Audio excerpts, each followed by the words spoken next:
Chapter 15. Poppers Performing Penguins.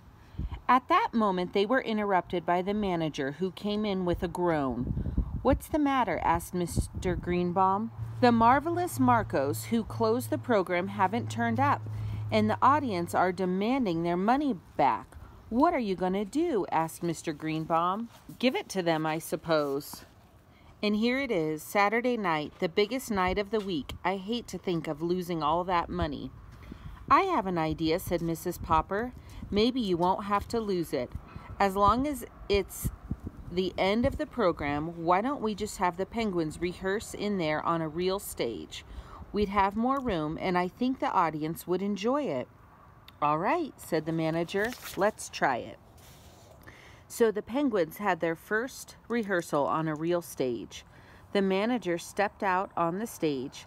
"Ladies and gentlemen," he said, raising his hand, "with your kind indulgence, we are going to try out a little novelty number tonight. Owing to unforeseen circumstances, the marvelous Marcos are unable to appear. We are going to let you see a rehearsal of the Popper Performing Penguins instead. I thank you." In a dignified way, the Poppers and the Penguins walked out on stage, and Mrs. Popper sat down at the piano. "Are you going to take off your gloves to play?" asked the manager. "Oh, no," said Mrs. Popper. "I'm so used to playing with them that I'll keep them on if you don't mind." Then she started Schubert's Military March. The penguins began to drill very nicely, wheeling and changing their formations with great precision, until Mrs. Popper stopped playing in the middle of the piece. The audience clapped vigorously. "There's more to it," explained Mrs. Popper, half to the manager and half to the audience. "Where they form in a hollow square and march in that formation. It's so late, we'll skip that tonight and jump to the second part." "You sure you don't want to take off your gloves, madam?" asked the manager. Mrs. Popper smilingly shook her head and began the Merry Widow Waltz. 10 of the penguins now formed a semicircle, as Nelson and Columbus in their midst put on a wild sparring contest. Their round black heads leaned far back so they could watch each other with both round white eyes. "Gork," said Nelson, punching Columbus in the stomach with his right flipper, and then trying to push him over with his left flipper. "Gaw," said Columbus, going into a clinch and hanging his head over Nelson's shoulder as he tried to punch him in the back. "Hey, no fair," said the manager. Columbus and Nelson broke loose as the other 10 penguins, looking on, applauded with their flippers. Columbus now sparred politely with Nelson until Nelson hit him on the eye, whereupon Columbus retreated with a loud "Ork!" The other penguins began to clap, and the audience joined them. As Mrs. Popper finished the waltz, both Nelson and Columbus stopped fighting, put down their flippers, and stood still, facing each other. "That's a hook." "Which bird won? Who's ahead?" shouted the audience. "Gook," said all the 10 penguins in the semicircle. This must have meant "look," for Nelson turned to look at them, and Columbus immediately punched him in the stomach with one flipper and knocked him down with the other. Nelson lay there with his eyes closed. Columbus then counted 10 over the prostrate Nelson. And again the other penguins applauded. "That's part of the act," explained Janie. "The other penguins all like Columbus to win, so they all say 'Gook' at the end. That always makes Nelson look away so Columbus can sock him good." Nelson now rose to his feet, and all the penguins formed in a row and bowed to the manager. "Thank you," said the manager, bowing back. "Now comes part 3, said Mr. Popper. "Oh, Papa," said Mrs. Popper, "you forgot to bring the 2 painting step ladders and the board."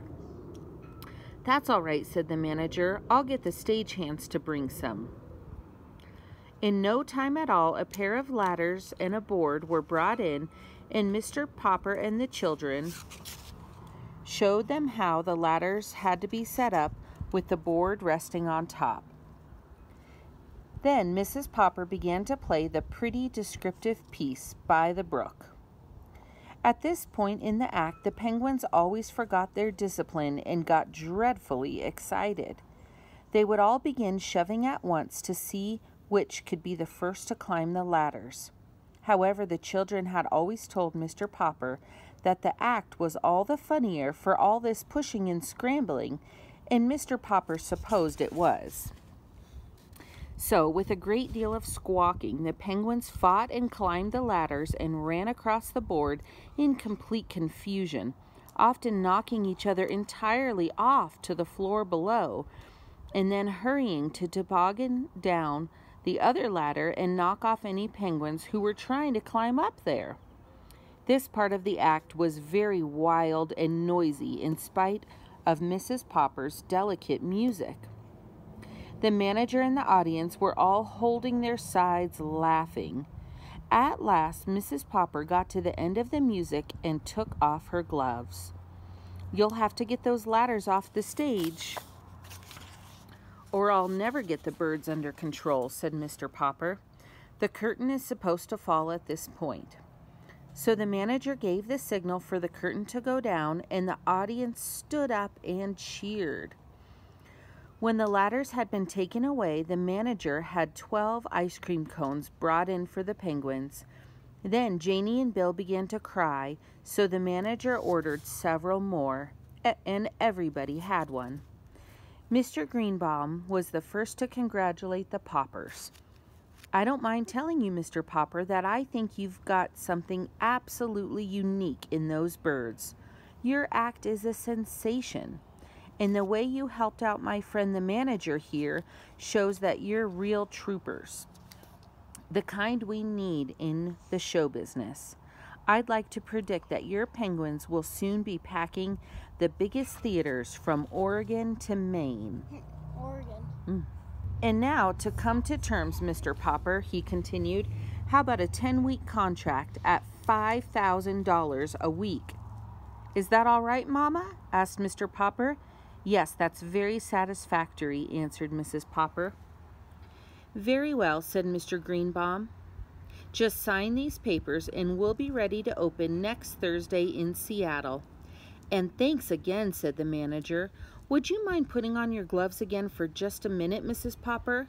I'd like you to start playing that military march again and let the penguins parade for a minute.